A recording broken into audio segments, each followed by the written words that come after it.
Você sabe qual é a oração que prevalece, a oração que sobe as paredes, passa do teto, a oração que chega ao trono de Deus?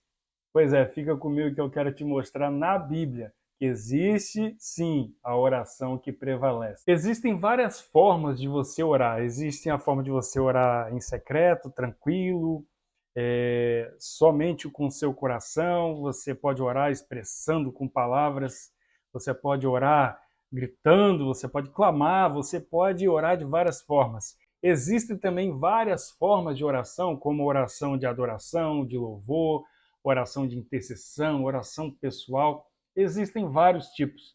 Mas eu quero mostrar para você aqui a oração que prevalece.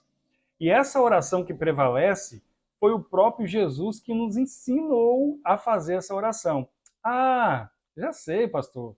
É em Mateus 6, negativo. Não é em Mateus 6 que Jesus nos ensina a oração que prevalece, mas é no Getsemane, lá na prensa, no momento em que ele estava a 12 horas de ser crucificado, de morrer por todos nós na cruz. E ele nos ensina como se deve fazer a oração que prevalece. A primeira característica da oração que prevalece é que ela é uma oração solitária. Quando a gente vai observar o texto lá de Mateus 26, onde Jesus está no Getsemane com os discípulos, nós vamos ver que Jesus ele não consegue fazer oração com os discípulos. Então ele vai e faz a oração solitária, porque os discípulos estavam ali com sono, não estavam aguentando ficar acordado.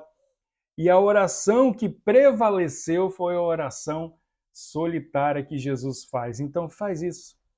Eu sei que é muito importante nós orarmos com a família de manhã, na hora do almoço, na hora que a gente vai fazer as refeições, na hora de dormir.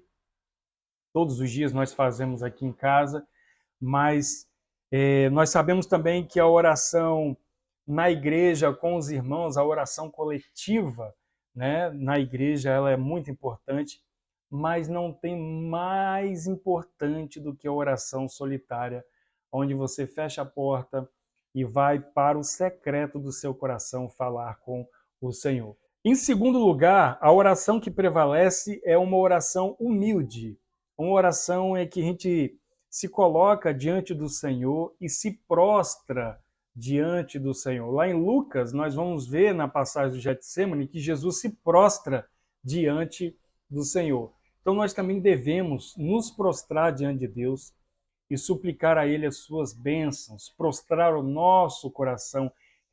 Se prostrar é o quê? É se render aos pés do Senhor. Então se prostre e a sua oração irá prevalecer. A terceira característica de uma oração que prevalece é uma oração filial. Isso mesmo. Jesus, quando ele vai ao Pai no Getsemane, ele chega e diz: meu Pai. Ele se coloca como filho. Nós devemos nos colocar também como filho. Muitas vezes nós estamos muito acostumados a fazer orações de servo, né? Orações somente pedindo, somente falando para Deus as nossas necessidades, mas nós devemos fazer isso também como filhos. Meu Pai, e abrir o nosso coração, porque um servo ele não abre o coração para o seu Senhor, mas o filho ele abre o coração para o seu Pai. E em quarto e último lugar, olhando o texto, nós vamos observar que uma oração que prevalece é uma oração de resignação. O que é a oração de resignação? É uma oração de submissão. Jesus, ele não ficou ali, eu declaro, eu determino.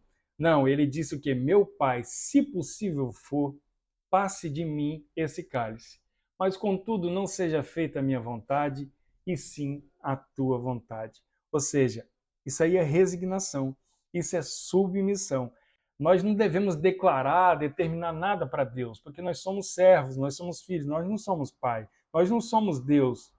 Nós não somos santos, somos pecadores. Nós não somos merecedores, somos imerecedores. Então, a oração que prevalece é a oração que você se coloca em humildade, mas também em submissão diante do Senhor, como filho e de forma secreta.